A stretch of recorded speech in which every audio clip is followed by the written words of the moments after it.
Have you ever watched someone you love, someone who already fights just to move through the world, get hurt not by accident, but by arrogance? That's what I saw. The moment our HOA president, Lynette Caldwell, grabbed my disabled sister's wheelchair and, with that signature smirk on her face, let slip from her hands, sending her tumbling down our front steps. 3 concrete steps. That's all it took to change everything. To her, it was just another HOA enforcement. Another rule broken. Another nuisance cleaned up. To me, it was a turning point. Because what Lynette didn't know was that I wasn't just her neighbor in Hawthorne Crest. I wasn't just another face behind a front door she could find and intimidate. I was a federal judge, a senior one, and my specialty? Discrimination law. But let's rewind, because this didn't begin with a fall. It started earlier that morning as I helped my sister Claire get ready for her physical therapy appointment. Since her accident 6 months ago, I converted my home office into a bedroom for her. I installed a temporary wooden ramp, ADA compliant, safe, and cleared with a city permit. We were weeks away from a permanent upgrade. But that ramp had become Lynette's latest obsession. She called it an eyesore at last week's HOA meeting, tapping her perfectly manicured nail against her clipboard like a gavel of her own.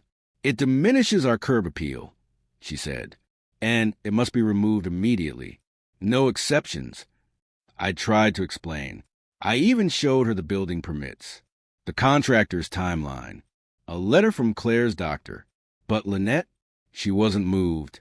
Rules are rules, she'd said with fake, soft smile that never touched her eyes. And if your sister's condition is that severe, perhaps she should consider a more appropriate living arrangement. I kept my anger buried that day, but I should have known, because this morning, right as I was helping Claire into the car, Lynette came marching down the sidewalk, clipboard in hand, flanked by 2 HOA board members who looked like they didn't dare disagree with her. "We're conducting an emergency inspection of your unapproved structure," she announced, her tone as syrupy as it was sharp. I glanced at my watch. Claire has a medical appointment. You'll need to come back later. But Lynette stepped directly in front of my car. "This won't take long," she said. "The board has voted to take immediate action on violations that impact our community aesthetics." The way she said aesthetics, like it was a holy word, made my stomach twist. I tried again. "You've already seen the permits. The city approved everything." "The city," she cut in, holding up a typed notice, "is not the HOA Architectural Review Committee." Then she handed it to me like it was a gift. "You have 24 hours to remove this ramp, or we start fining you. $200 per day."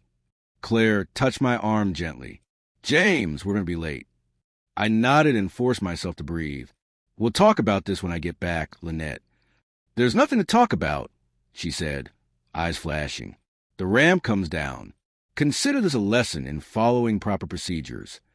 I backed out of the driveway, watching through the rearview mirror as she began taking photos, measuring the ramp with a tape measure like she was planning an execution. But nothing could have prepared me for what we came home to 3 hours later. The ramp was gone. When we pulled into the driveway that afternoon, I felt my stomach drop. Wooden planks lay scattered across the lawn like the aftermath of a demolition. Screws glinted in the sunlight. The ramp, the lifeline that gave my sister safe access to her own home, was gone. And there, standing in the middle of it all like a queen surveying conquered land, was Lynette Caldwell, arms crossed, sunglasses perched on her nose, that smug little smile never far behind. I slammed on the brakes. "What the hell do you think you're doing?" I shouted, already halfway out of the car before the engine fully stopped. Lynette turned slowly, as if I were just another item on her to-do list. "Enforcing HOA regulations," she said coolly, "as is my right as board president. You were given notice." "Notice?" I nearly laughed. I was given 24 hours. That was this morning. It hasn't even been 4. Her tone didn't change. "The board determined this particular violation required immediate action. Section 8, Paragraph 3 of our bylaws allows for removal of unapproved structures that significantly impact community aesthetics." There was again aesthetics behind her, Two men, contractors, or perhaps just some poor souls paid to follow orders, were tossing remaining boards into a growing pile of scrap. My focus snapped back to Claire, still seated in the passenger seat of my car, her face pale and stunned, watching this unfold in real time. I stepped in front of Lynette, lowering my voice but not my fury. You removed the only way my sister can enter the house. How exactly do you expect me to get her inside now? Lynette gave a small shrug. That's not the HOA's concern. You should have thought of that before installing an unapproved structure.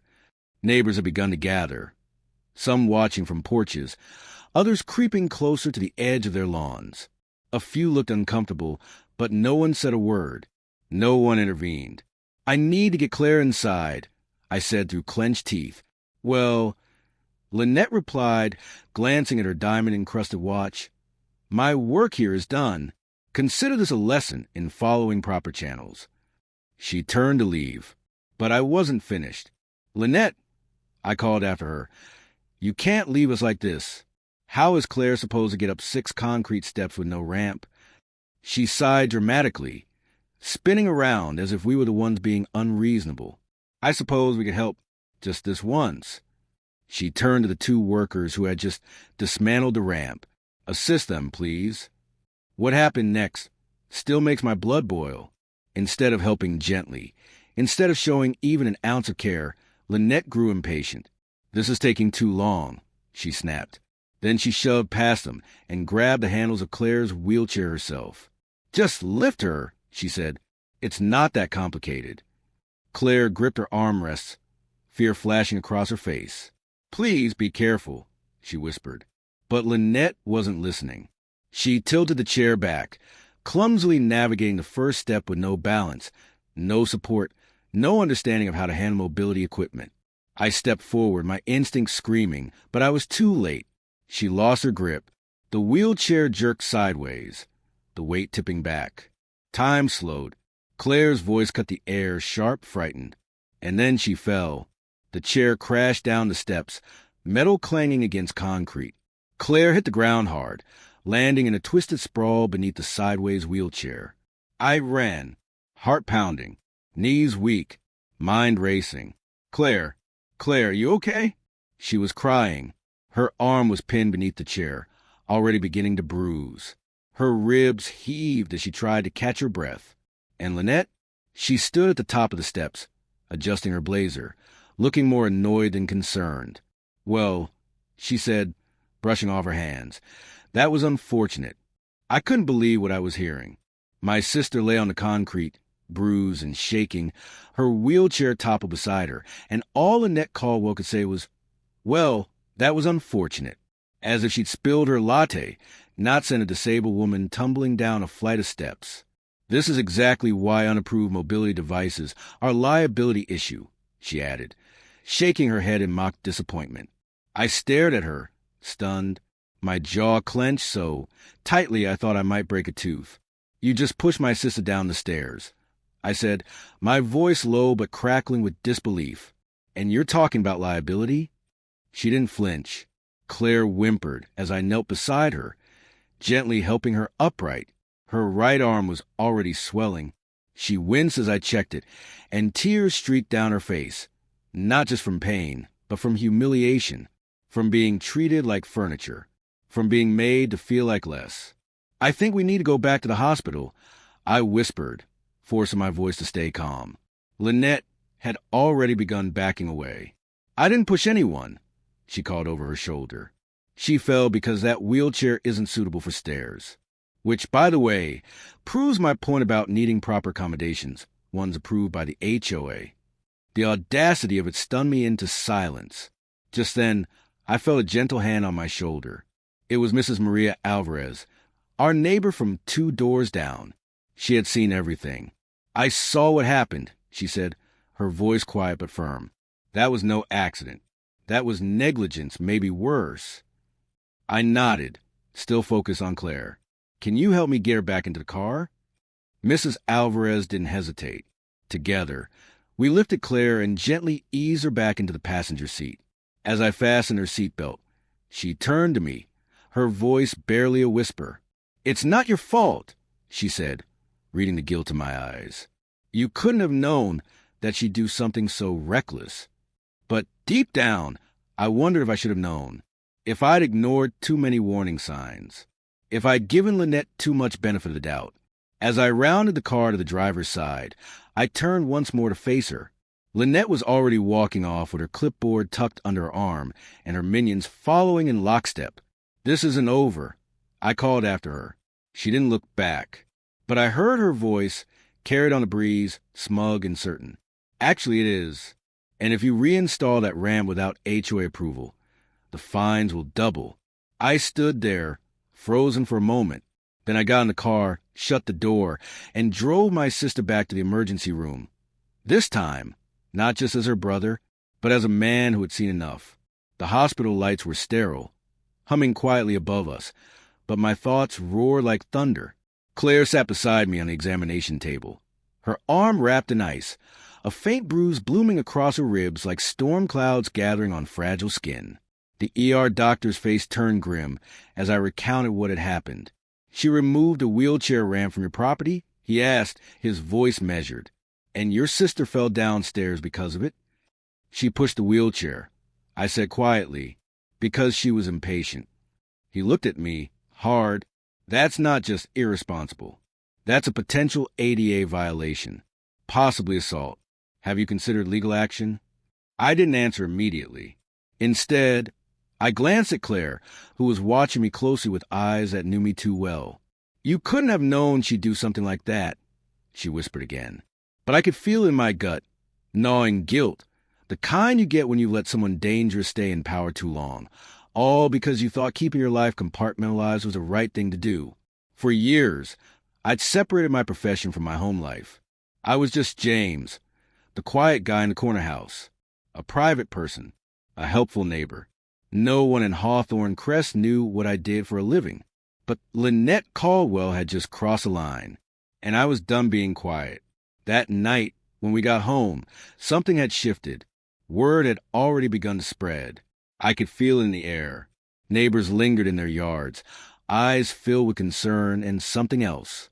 Shame, without a word. Four of them stepped forward and helped lift Claire, gently, respectfully, up those concrete stairs and into our house. No questions, just humanity. Mrs. Alvarez appeared at our front door minutes later. She handed me a warm casserole dish. For dinner, she said softly, and I have porch cameras. They caught the whole thing. It's all on video if you need it. I thanked her, not just for the casserole, for standing up, for showing that decency still lived here. Once Claire was settled, I walked into my office, shut the door, and made a phone call I'd been avoiding for years. Judge Williams Chambers came the voice on the other end. It's James, I said. I need you to clear my docket for tomorrow and draft some immediate filings. I'm dealing with a situation that requires my full attention. And just like that, the quiet man next door, me, the one Lynette thought she could bully, was gone. The man who took his place was Judge James Everly, senior federal judge of the Ninth Circuit Court of Appeals, with a reputation for having zero tolerance for abuse of power. The next morning, the air in Hawthorne Crest was electric. Word had spread fast, faster than even Lynette's gossip ever could. There was an emergency HOA meeting at the community center, called by Lynette Caldwell herself. Her official reason? To address concerning and aggressive behavior by a homeowner. Unofficially, she was trying to rewrite the story before it reached too many ears. Claire insisted on coming with me, her arm in a sling, her expression composed but firm. We walked into the packed room side by side, and just like that, the hum of casual chatter died. People stared. Phones came out. Whispers passed like brush fire through dry grass. Lynette sat at the head of the table, flanked by her usual echo chamber. The board members who never asked questions and always nodded on cue. She straightened her blazer and cleared her throat, pretending not to notice the shift in the room's mood. I'd like to call this meeting to order, she began, striking the gavel with an unnecessary amount of force. We're here to address a serious matter regarding the Thompson property and the homeowner's increasingly hostile behavior toward this board. She paused for effect, letting her eyes drift over the audience. For weeks, this resident has been in violation of multiple HOA codes, including the installation of an unsightly, unauthorized ramp. Yesterday, when the board exercised its legal right to enforce removal, the homeowner responded with threats and intimidation. She clicked the remote, and the screen behind her lit up with photos of my house. Zoomed-in shots of the ramp, the supposed violations, each image dripping with passive-aggressive commentary. Furthermore, she continued, his refusal to comply poses a risk to our neighborhood standards, our property values, and our legal integrity. Then she smiled. Does the homeowner wish to respond? I stood slowly, buttoned my suit jacket, and walked to the front. Before I respond, I said evenly, I'd like to offer the board and this community some important context. I gestured to Mrs. Alvarez, who stepped forward silently and connected her phone to the projector. And then the room went dead quiet. On the screen, in crystal clear clarity, played the footage. Lynette grabbing the wheelchair handles, awkwardly lifting, then losing her grip. Claire's scream, the crash, the fall. The collective gasp that followed wasn't just shock. It was shame. Lynette jumped to her feet. This video is out of context. I was trying to help. The context, I interrupted, is that you illegally removed a city-approved, ADA-compliant mobility ramp. Then, in a reckless, unsanctioned attempt to move my disabled sister, you caused physical injury that required emergency treatment. Gasps. Phones lifted. Neighbors leaned forward. Even the board members beside her shifted uncomfortably in their chairs. Then I took a deep breath and took off the mask. For those who don't know me, my name is James Everly. I've lived here quietly for 8 years. I value my privacy, which is why many of you may not know what I do for a living. I looked directly at Lynette. I'm a federal judge, Ninth Circuit Court of Appeals. My docket includes ADA enforcement, civil rights violations, and housing discrimination. Her face drained of color, her lips parted, but no sound came out. Yesterday's events, I continued, turning back to the room, violate multiple federal statutes, including the Americans with Disabilities Act, the Fair Housing Act, and potentially criminal laws around assault and negligence. Lynette tried to speak, but the murmurs had turned into full-blown whispers, and no one was listening to her anymore. I wasn't finished. This wasn't enforcement. It was cruelty. It wasn't leadership. It was abuse. And in that moment, the judge wasn't in court. He was standing in a community center, delivering justice to someone who thought she was above it. Lynette Caldwell stood frozen behind the table, her mouth slightly open, her eyes darting across the room, searching desperately for a lifeline. But there was no rescue coming. Her loyal board members were inching their chairs away, their faces a mix of embarrassment and fear. Even her most vocal supporters stared down at their phones, pretending not to be there. And then the question started. What about the ramp permits? Someone asked from the crowd. Did you really lay hands on a sister? Why was it so urgent to remove the ramp when there was no safety issue? It was like pulling the first loose thread on a sweater. The more she spoke, the faster the whole thing unraveled. I was trying to protect the community's image, she insisted, her voice brittle. That ramp wasn't authorized by the HOA, only the city.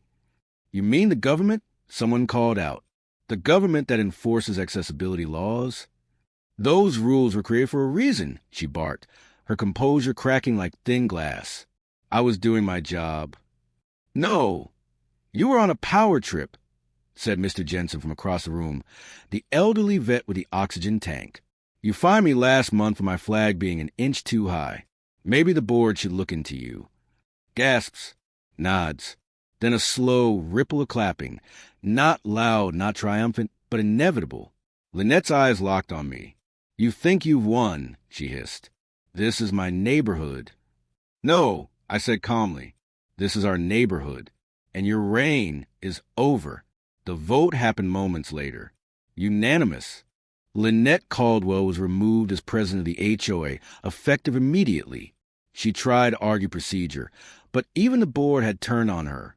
That same afternoon, I filed the necessary injunction to have a ramp restored immediately, this time with permanent court-backed approval. Claire watched from her seat at the back of the room, one hand pressed against her heart, eyes welling with quiet relief. And Lynette? She gathered her clipboard, her now pointless removal notice, and whatever was left of her dignity, and walked out of community center without another word. But it wasn't over, because beneath her arrogance hid something darker, something the neighborhood hadn't yet seen, but the law had, and I was about to shine a very bright light on it. The day after the emergency meeting, I filed for a formal investigation into Hawthorne Crest's HOA financial records, not just because of what Lynette had done to Claire, but because I had a hunch. This wasn't the first time she'd crossed the line, just the first time someone had the authority to hold her accountable.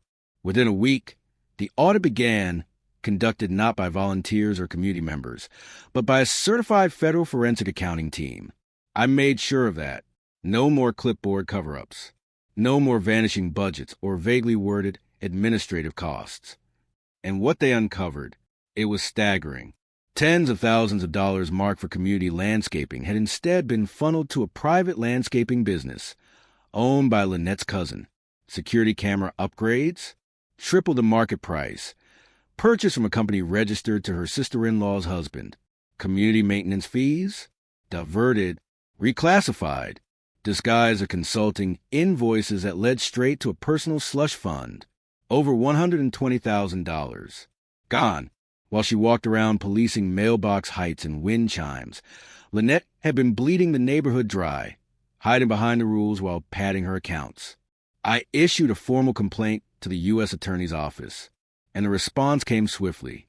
3 days later, just as Lynette was preparing to move out for personal reasons, 2 federal marshals knocked on her pristine front door with a warrant in hand. Neighbors gathered silently as she was escorted outside in her silk robe and designer slippers, flanked by the same officers she used to wave to with artificial warmth. Her face, once smug, untouchable, was now pale, hollow, and stunned. The woman who had weaponized rules against the vulnerable was now under the full weight of the federal legal system. The charges? Wire fraud, embezzlement, abuse of position, violations of the Americans with Disabilities Act. And as Claire and I watched from our front porch, her arm still in a sling, she leaned slightly toward me and whispered. She thought she was pushing me down those steps, but she was really just pushing herself off a cliff. And I knew in that moment, justice wasn't just catching up to Lynette. It had already arrived. The weeks after Lynette Caldwell's arrest felt like stepping into sunlight after years of overcast skies. The new HOA board, elected unanimously in a special vote, was made up of neighbors we actually knew, people who cared about more than shrubs and paint chips, people who listened, a retired nurse, a local teacher, a father of 2 with a child in a wheelchair, people who knew that rules were meant to support a community, not suffocate it. One of their first actions? They created a neighborhood accessibility fund using the recovered money from Lynette's fraud. What had once lined her pockets now funded permanent ramps, handrails, widened sidewalks, and upgraded pathways throughout Hawthorne Crest. Claire was the first recipient. Our temporary wooden ramp was replaced by a professionally installed, beautifully crafted permanent access ramp, one that met every code and regulation, and received a standing ovation when it was unveiled at the next community gathering. The same neighbors who once stood by in silence now showed up with open arms. Mrs. Alvarez brought more casseroles than we could eat. Mr. Jensen offered to help repaint our porch, not because of violation, but because he wanted to. Kids helped plant flowers along the newly improved pathways, while teens from the local high school painted murals on the backs of garden fences. A place once ruled by fear and fines had transformed into something new, something Claire quietly described as alive again. As for me, I returned to work eventually. My bench, my robe, my docket, they were waiting, but something had shifted in me too. I no longer felt the need to keep my identities separate. I wasn't just Judge Everly in the courtroom and James from 114, Hawthorne Lane at home. I was both, because sometimes the law begins not in court, but at your front door. And when wielded with integrity, it doesn't just punish wrongdoing, it rebuilds. 6 months passed. The community bloomed, both literally and figuratively. Claire's recovery progressed steadily, bolstered by the support of neighbors who now stopped by not with complaints, but with conversation. For the first time since her accident, She smiled without effort, laughed without hesitation. Then, one afternoon, an envelope arrived. No return address. Just my name. Typed, precise. Inside was a handwritten letter. 3 pages on thick linen paper. It was from Lynette Caldwell. The handwriting was elegant, practiced, and, to my surprise, shaking in certain places. She began with what I could only describe as regret. Not the grand, theatrical kind meant to win sympathy.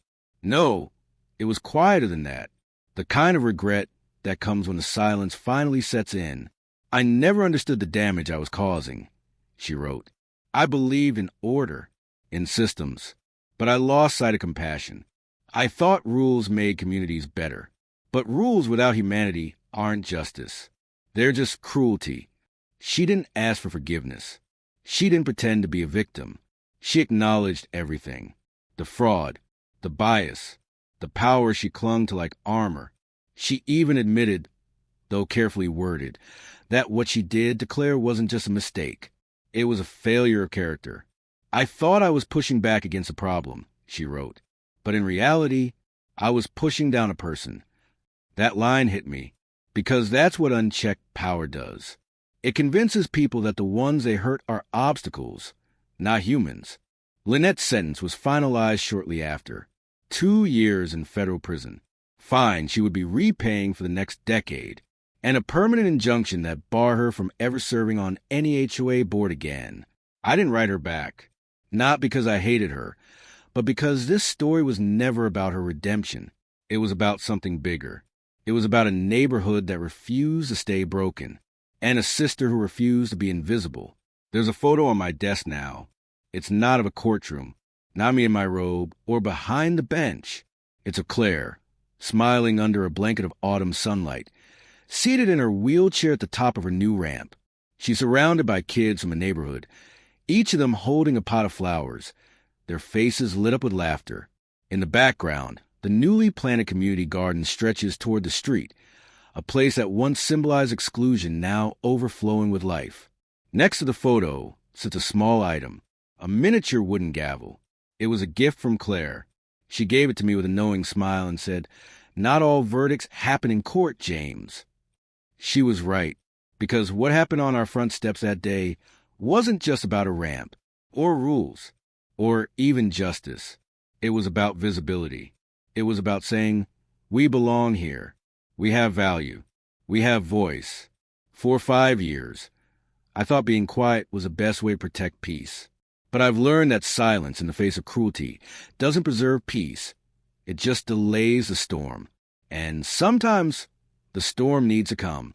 So, if you're watching this now, wondering whether your voice matters, whether standing up will change anything, let me tell you, it will. Maybe not right away, maybe not loudly, but over time, step by step, it turns fear into courage and neighborhoods into communities. Claire still jokes that Lynette thought she was pushing her down a ramp, but really, she just gave her brother a reason to stand up taller than ever before. Let us know in the comments where you're watching from. And if this story moved you, don't forget to like and subscribe for more true stories of courage, justice, and community. Because sometimes a simple ramp isn't just about access. It's about rising together